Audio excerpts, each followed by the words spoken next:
Salam Bapak Ibu sekalian, kita masih terus bersama, ini sudah bulan Agustus ya, tak terasa kita melewati badai pandemi ini bersama. Ya. Tentu kita ingin supaya badai ini berlalu dan kita menikmati kemenangan ya. Oleh karena itu kita perlu belajar, ada satu tema yang penting kita lihat adalah bagaimana kita bisa sampai ke tujuan di tengah badai yang sulit sekalipun bersama Yesus. Ya. Oleh karena itu kita akan belajar firman Tuhan. Sebelum kita belajar firman Tuhan, kita dengarkan firman Tuhan. Bapak Ibu sekalian dimanapun berada, bolehkah kita berdoa bersama? Mari kita berdoa. Bapak Surgawi, kami bersyukur Engkau lebih tahu apa kebutuhan kami. Engkau lebih tahu kondisi kami, sebagaimana firman-Mu dalam Matius 6. Kami yakin Engkau mengerti kami. Dan bahkan ketika badai datang pun, kalau Engkau ada, Engkau akan mengajari kami untuk kami melewatinya dengan benar. Bahkan kami bisa berjalan di atasnya dan menikmati terobosan. Berbicaralah kepada kami pada hari ini. Dan semua kami yang mendengar, semua kami yang belajar diberkati oleh firman-Mu. Tuhan Yesus yang baik, berbicaralah. Urapi hamba-Mu, urapi pendengaran kami dan hati kami, agar kami menikmati kebenaran-Mu dan kami dimerdekakan. Dalam nama Tuhan Yesus kami berdoa. Amin. Untuk itu Bapak Ibu sekalian, kita akan belajar dari Matius 14 ayat 22 sampai 33. Saya yakin kita semua sudah sering membaca ini, tapi hari ini kita akan belajar dari firman Tuhan ini ya. Matius 14 ayat 22 sampai 33 ya, dengan tema Yesus berjalan di atas air. Mari kita baca bersama-sama. Saudara, sesudah itu Yesus segera memerintahkan murid-murid naik ke perahu dan mendahulinya ke seberang. Sementara ia menyuruh orang banyak pulang. Dan setelah orang banyak itu pulang, itu disuruhnya pulang, Yesus naik ke atas bukit untuk berdoa. Seorang diri, ketika hari sudah malam, ia sendiri di situ. Perahu murid-muridnya sudah beberapa mil jauhnya dari pantai dan diombang-ambingkan karena angin sakal. Kira-kira jam 3 malam, datanglah Yesus kepada mereka berjalan di atas air. Ketika murid-muridnya melihat dia berjalan di atas air, mereka terkejut dan berseru, "Itu hantu!" Lalu berteriak-teriak karena takut. Tetapi segera Yesus berkata kepada mereka, "Tenanglah, aku ini, jangan takut." Lalu Petrus berseru dan menjawab dia, "Tuhan, apabila Engkau itu, suruhlah aku datang kepadamu berjalan di atas air." Kata Yesus, "Datanglah." Maka Petrus turun dari perahu dan berjalan di atas air mendapatkan Yesus. Tetapi ketika dirasakannya tiupan angin, takutlah ia dan mulai tenggelam. Lalu berteriak, "Tuhan, tolonglah aku." Segera Yesus mengulurkan tangannya memegang dia dan berkata, "Hai orang yang kurang percaya, mengapa engkau bimbang?" Lalu mereka naik ke perahu dan angin pun redalah. Dan orang-orang yang ada di perahu menyembah dia, katanya, "Sungguhnya engkau anak Elohim." Bapak Ibu sekalian, dari firman Tuhan ini kita bisa melihat pertama ya, saudara, bagaimana kalau saudaraku dalam hidupnya disuruh Tuhan sekalipun saudara ya, saudaraku diarahkan Tuhan sekalipun, saudaraku bukan berarti saudaraku tidak ada masalah. Kehidupan kita ada masalah, itulah kenyataan yang ada. Mereka itu Yesus katakan nyebrang, tapi ada gelombang yang besar. Bapak Ibu sekalian, saudara-saudari, bersama Yesus bukan berarti tidak ada masalah. Tapi yang pasti saudaraku, kita harus tahu, saudaraku, bahwasanya di dalam persoalan bagaimanapun kita harus menikmatinya. Amin saudara, ini penting. Seringkali ketika ada masalah kita bukan menikmatinya bersama dengan Tuhan, tapi kita menikmati persoalannya. Seperti mereka lakukan, saudaraku, mereka punya pandangan yang berbeda. Sehingga ketika ada masalah mereka fokus kepada masalah. Dan ketika masalah itu ada dan ada sesuatu yang pertolongan pun bisa menjadi reaksi yang salah. Oleh karena itu Yakobus 1:2 berkata, "Saudara-saudaraku, anggaplah sebagai suatu kebahagiaan bila kamu jatuh ke dalam berbagai-bagai pencobaan." Bapak Ibu, kalau kita memandang masalah itu sebagai suatu kesempatan dan berbahagia untuk meningkat, kita akan berbeda.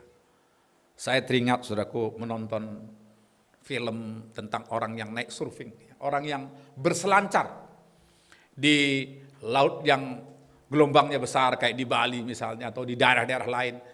Seluruh mereka mencari badai. Kenapa? Mereka bisa berselancar di atasnya. Karena mereka melihat badai bukan itu masalah, tapi badai itu kesempatan mereka bisa menikmati satu kehidupan yang bisa menikmati permainan yang luar biasa. Saudaraku, itu penting sekali. Kedua, saudara, kita harus menyadari dan percaya bahwa ombak itu ada pasang surutnya dan semua itu seizin Tuhan. Dan mari kita nikmati dan berserah. Saudaraku, badai itu saudaraku datang tinggi kemudian ada waktunya tenang. Saudaraku, firman Tuhan mengajarkan kepada kita dalam Yakobus itu apa? So dia katakan apa? Kita harus bilang kalau enggak izin Tuhan semua enggak terjadi. Saudaraku, apapun yang terjadi sebenarnya kita harus yakin betul bahwasanya semua itu adalah sementara dan pasti akan berakhir. Ya. Dalam Yesaya 54 ayat 1, bagi orang yang bisa menikmati badai dan persoalan, maka dia akan menikmati firman Tuhan ini. Yesaya 54 ayat 1 demikian firman Tuhan ya. Bersorak-sorai hai si mandul yang tidak pernah melahirkan. Bergembiralah dengan sorak-sorai dan memekiklah hai engkau yang tidak pernah menderita sakit bersalin. Sebab yang ditinggalkan suaminya akan punya lebih banyak anak daripada yang bersuami, firman Tuhan. Saudaraku, Nabi Yesaya berkata, bersorak-sorailah. Dan jangan terpaku kepada kemandulan dan persoalan. Karena Tuhan bisa buat hal yang luar biasa. Dan ayat yang ketujuh dikatakan demikian. Yesaya 54 ayat 7. Hanya saat lamanya aku meninggalkan engkau. Tapi karena kasih sayang besar aku mengambil engkau kembali. Saudara, Tuhan tetap mengasihi kita. Tetap mengasihi murid-muridnya. Dan dikatakan sementara aku akan datang dan memberikan saudara apa? Mengambil engkau kembali. Yesus adalah gembala kita yang agung. Dalam Yohanes 10 ayat 27-28 dikatakan, dombaku mendengar suaraku dan aku mendengar mereka dan tidak ada siapapun yang bisa mengambil kita darinya. Oleh karena itu, mari kita belajar saudaraku, menikmati dan menantikan Tuhan melakukan sesuatu yang luar biasa. Ayat 3 berkata, dan yang ketiga kita perlu belajar apa? Percayalah Tuhan Yesus ada dalam ombak itu dan dia di atasnya. Artinya Tuhan itu di atas segala gelombang persoalan yang dihadapi. Mereka tidak yakin sehingga ketika Yesus datang mereka berkata itu hantu. Kalau kita terus berpedoman kepada masalah, maka ketika Yesus melakukan pertolongan, bahkan kita menganggap itu satu hal yang berat bagi hidup kita. Yang keempat, saat badai ada, pastikan kita fokus pada Tuhan dan menghidupi pesannya, maka terjadilah terobosan. Itu yang terjadi pada Petrus bisa berjalan di atas air. Firman Tuhan katakan apa tadi? Ketika Petrus sadar itu Tuhan. Ketika Tuhan berkata, ini dia. Ketika dia mengatakan kepada mereka, itu adalah dia dan berkata, kenapa kau tidak percaya? Saudaraku, apa yang terjadi? Ketika Yesus berkata, tenanglah aku ini, jangan takut. Ketika Petrus tidak takut, ketika dia tenang, ketika dia menyadari Tuhan ada bersama dia, ketika itu dia mengalami perubahan. Dan dia berkata apa? Tuhan, kalau engkau itu, suruhlah aku datang kepadamu berjalan di atas air. Dan Yesus berkata, datanglah. Ketika saudara kita menghadapi persoalan yang berat saat sekarang ini, dan Tuhan berkata, diam dan tenanglah. Berjalanlah dalam perkataanku. Kalau Tuhan menyuruh kita suatu, kita berjalan. Dan dia berkata, kita akan mampu seperti Petrus berjalan di atas air. Berjalan di atas ketidakmungkinan. Yang diperlukannya satulah iman. Terjadi terobosan di mana saudaraku yang tadinya ketakutan tiba-tiba terjadi mujizat. Terjadi hal yang luar biasa, terjadi pembalikan, titik balik yang luar biasa. Hari ini kalau kita ingin mengalami titik balik, yang kita perlukanlah kita yakin betul kita berjalan dalam rancangan Tuhan. Kita berjalan dalam pesan Tuhan, kita melakukan apa yang Tuhan suruhkan bagi gerejanya, bagi keluarga kita, bagi kota kita. Yang kelima, melangkahlah dengan iman karena itu bahan baku utama. Saudara, ketika kita melangkah dengan iman, saudaraku, maka saudara, kita akan mengalami kemenangan. Sebab orang yang mengalami kemenangan, 1 Yohanes 5:4 katakan, sebab semua yang lahir dari Elohim mengalahkan dunia dan inilah kemenangan yang mengalahkan dunia, iman kita. Kita perlukan iman untuk hal menghadapi seperti ini. Apapun yang kita hadapi, masalah ekonomi dan sebagainya, saudaraku, sekarang ini mungkin ada ungkapan resesi terjadi karena telah terjadi saudaraku minus 5, sekian %. Tapi kita percaya, kita berdoa negara kita tidak akan mengalami kehancuran.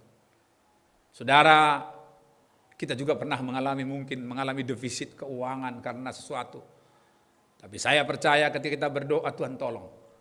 Saudara, Daud pernah mengalami defisit, keluarganya dijiklak, dirampas, dibawa, bahkan saudaraku dibakar kotanya.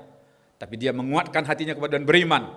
Dan dia berseru kepada Tuhan, mencari Tuhan, maka Tuhan memberikan kemenangan balik bagi dia. Demikian juga kita pada waktu ini, saudara. Mari kita datang kepada Tuhan. Mari kita ajak Tuhan naik ke kapal kehidupan kita.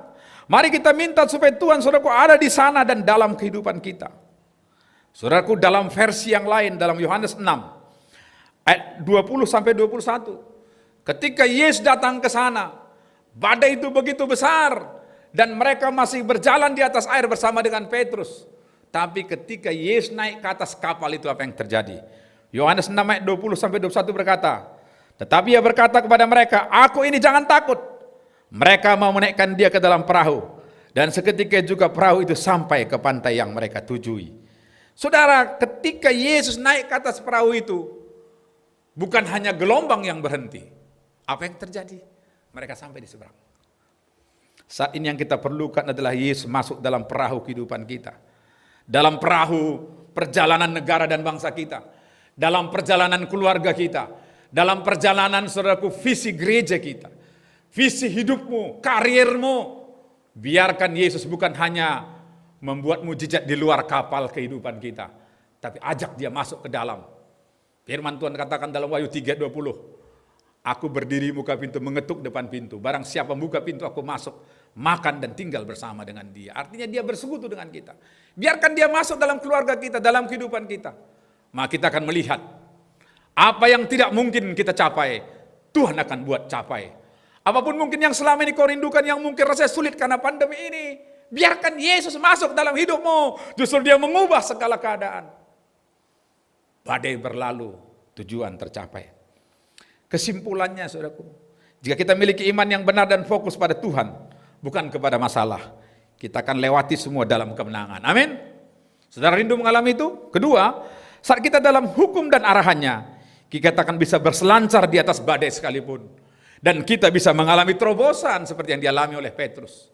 Yang tadinya ketakutan, takut atas air, dia sekarang, aku mau berjalan di atas air. Saudara-saudara semua, mari kita percaya kepada arahan Tuhan, maka kita semua akan berjalan di atas air. Saudaraku, kemudian yang terakhir, biarkan Yesus masuk ke dalam hidup kita. Biarkan dia menata, mengarahkan kita, sehingga kita akan mencapai tujuan. Maka kita akan hidupi kebenaran ini dan menjalani masa pandemi ini dengan hidup mengalami kemenangan. Yakinlah, ini hanya sementara, akan ada waktu kita akan menikmati kemenangan. Karena dia berkata dalam Roma 8 ayat 37, saudaraku, kita semua adalah orang yang disiapkan menjadi lebih dari pemenang. Haleluya, haleluya, amin. Bapak Ibu, mari kita berdoa. Mari saya ajak saudara berdoa. Mungkin ada masalah hidupmu, ada ketakutanmu, ada kekhawatiranmu, bagaimana nanti? Mari, biarkan Yesus masuk ke dalam kapal kehidupanmu. Biarkan imanmu bertumbuh, mempercayakan fokus kepada arahan Tuhan. Maka Tuhan akan memberikan kemenangan bagimu. Mari kita berdoa. Bapak Surgawi, kami bersyukur buat waktu ini.